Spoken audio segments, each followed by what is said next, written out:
আসসালামু আলাইকুম। আজকে আমি রান্না করব শাহী কাতলা মাছ।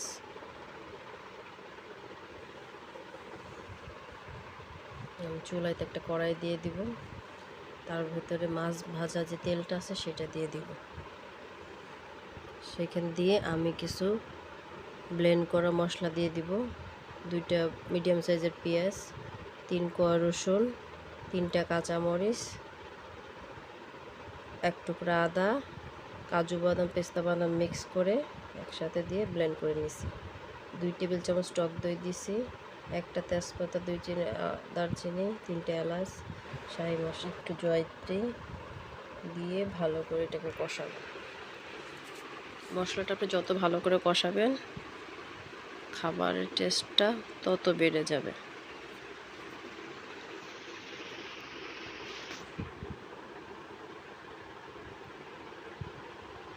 স্বাদ মতন আমি লবণ দিয়ে দিলাম, হাফ চামচের মতো লাল মরিচের গুঁড়া দিছি, হাফ চামচ জিরার গুঁড়া দিব, হাফ চামচ ধনের গুঁড়া দিব,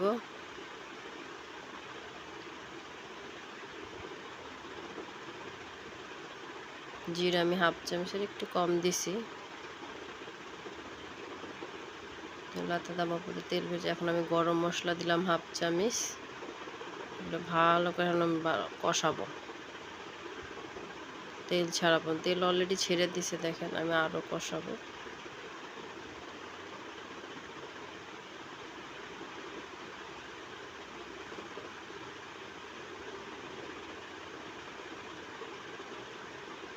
আমার কষানোটা প্রায় হয়ে গেলে আমি একটু 1 চামচের মতো ঘি দিব।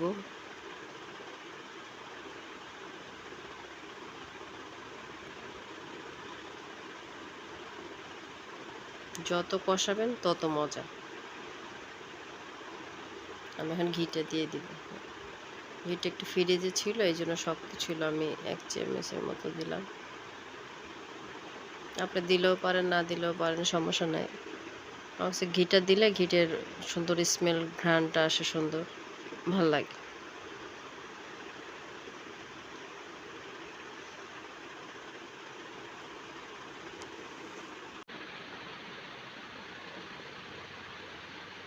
এখানে একদম তেলটা ছেড়ে দিছে।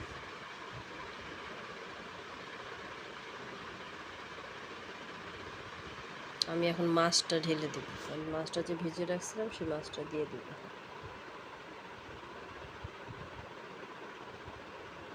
মাছটা আমি একটু আধা চামচ আদা রসুন বাটা দিয়ে ভালো করে হলুদ মরিচ দিয়ে ভালো করে আধা ঘন্টা 30 মিনিট আমি মাখায় রেখে দিছিলাম। আর একটু কষে তারপর আমি দুধ দিয়ে দিব। আমি এখানে 2 টেবিল চামচ পাউডার দুধ দিয়ে তারপর আমি এখানে মিক্স করে তারপর দিয়েছি।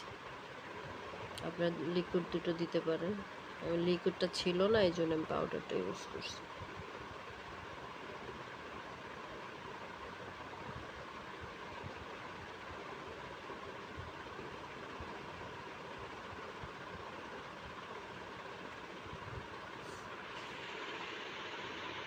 আমার মাছটা প্রায় হয়েছে। আমি একটু সামান্য একটু চিনি দিলাম, এরপর কাঁচামরিচ, বেরেস্তা 1 মুঠের মতো বেরেস্তা দিয়েছি, 4টা কাঁচামরিচ দিয়েছি, দিয়ে আমি আর একটু ভালো করে একটু নেড়ে দেবো হালকা হালকা করে।